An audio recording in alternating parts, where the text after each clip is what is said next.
বাবারে আজ থেকে ১৫০০ বছর আগে ইয়াসিন নবী, তাহা নবী, মুজাম্মিল নবী, মুদ্দাসসির নবী, হাসান হুসাইনের নানা নবী মুহাম্মাদুর রাসূলুল্লাহ সাল্লাল্লাহু আলাইহি ওয়াসাল্লাম বলেন, ও উম্মত, তুমি যদি যত বেশি নেক আমল করবা, নেক আমলের বদৌলতে আল্লাহ তোমার হায়াতকে বাড়ায়া দিবে। সুবহানাল্লাহ। আপনারা বলেছেন হায়াত বাড়ানোর কোনো ঔষধ নাই। মুহাম্মাদুর রাসূলুল্লাহ কি বলে নাই? আল্লাহর নবী বলে দিয়েছেন, দ্বিতীয় নম্বর, তোমরা বেশি বেশি গোপনে সদকা করিবা। যত বেশি গোপনে সদকা করিবা, গোপনে সদকা করার বদৌলতে আল্লাহ তোমার হায়াতকে বাড়ায়া দিবে। সুবহানাল্লাহ। এই হায়াতের হিসাব কিন্তু আল্লাহর কাছে দেয়া লাগবে। আমি শুরুতেই হাদিসের একখানা টুকরা পড়েছি। আল্লাহর নবী মুহাম্মাদুর রাসূলুল্লাহ বলেন, ইগতানিম খামসান ক্বাবলা খামসিন, 5 জিনিস যাওয়ার আগে 5 জিনিসের কদর করো। 1 নম্বর হইল তুমি যৌবনকে কদর করো। বার্ধক্য আসার পূর্বে দেখবা একদিন কালো দাড়ি সাদা হয়ে গেছে, দেখবা একদিন সুন্দর দাঁতগুলা পড়ে যাচ্ছে, একদিন দেখবা তোমার মাথার সুন্দর চুলে সাদা রং লেগে গেছে, একদিন দেখবা সুন্দর চামড়ায় ভাঁজ পড়ে গেছে। ও ইমানদার মুসলমান, হায়াতের হিসাব আল্লাহর কাছে দেয়া লাগবে। হায়াত যদি বাড়াইতে চান, পয়গম্বর আরবি বলেন, তুমি যদি হায়াতকে বাড়াইতে চাও, আব্বা আম্মার খেদমত করলে আল্লাহ তোমাকে সম্মানের আসনে বসাইয়া দিবে। মা বাবার দোয়া নিলে আল্লাহ তোমাকে সম্মানের আসনে বসাইয়া দিবে। মা বাবার পাশাপাশি এলাকার মুরব্বী, চাচা, জ্যাঠা, হাজী সাহেবদেরকে যদি সম্মান করতে পারো, আল্লাহ তোমার হায়াতকে বাড়াইয়া দিবে। সুবহানাল্লাহ। লা ইলাহা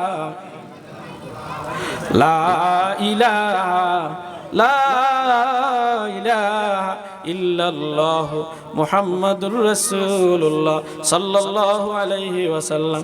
চেহেল সালে উমরে, চেহেল সালে উমরে আজিজত গুজাস্ত মেজাজে তু আজহা লিতফলি নগাস হামা বা হাওয়াও হাওয়া সাখতি দমে বা মসালে নফর দাখতি মুকুন্ত কিয়া বর উমরে না পায়দার মুবাশায় মুনাজবা জিয়ে রোজগার মুবাশায় মুনাজবা জিয়ে রোজগার মুকুন্ত কিয়া বর রে দুনিয়াও পুষ কে বিসিয়ারে কষ্ট তু পরওয়ার দেখোস। বাবারে কত মানুষ বাহাদুরির সাথে পৃথিবী চলেছে, আজকে চলে গেছে, তাদের নাম নেয়ার মতো কোনো কেউ নাই।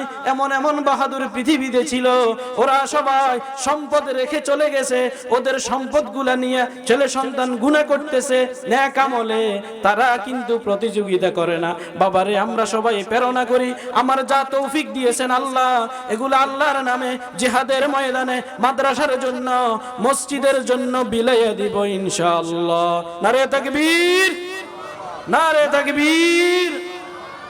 আল্লাহ পাক আজকের মহতী আয়োজনকে কবুল এবং মঞ্জুর করে নেন বলি আমিন। আমি আপনাদের খেদমতে দুটো বিষয় আলোচনা করলাম। 1 নম্বর হইল আল্লাহ পাক আমাদেরকে যেন হায়াত দারাজ করে, আর আল্লাহ তাআলা আমাদেরকে যে জান্নাত দিবেন, জান্নাতে যাওয়ার 5টা শর্তের কথা বললাম। 1 নম্বর শর্ত হইল গুনাহ করা যাবে না। 2 নম্বর শর্ত হইল আল্লাহ পাক রব্বুল আলামিন আমাকে যা নাজ নিয়ামত দান করেছেন এগুলোর উপরে আমাকে সন্তুষ্ট থাকতে হবে। 3 নম্বর হইল আল্লাহ সুবহানাহু ওয়া তাআলা নেক কাজে প্রতিযোগিতার কথা বলেছেন। 4 নম্বর নেক কাজের সংস্রবে থাকার জন্য কথা বলেছেন।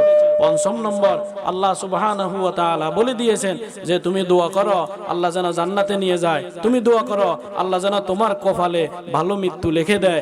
হাযা মা ইনদি ওয়াল ইলমু ইনদাল্লাহ আলাইহি তাওয়াক্কালতু ওয়া ইলাইহি উনীব।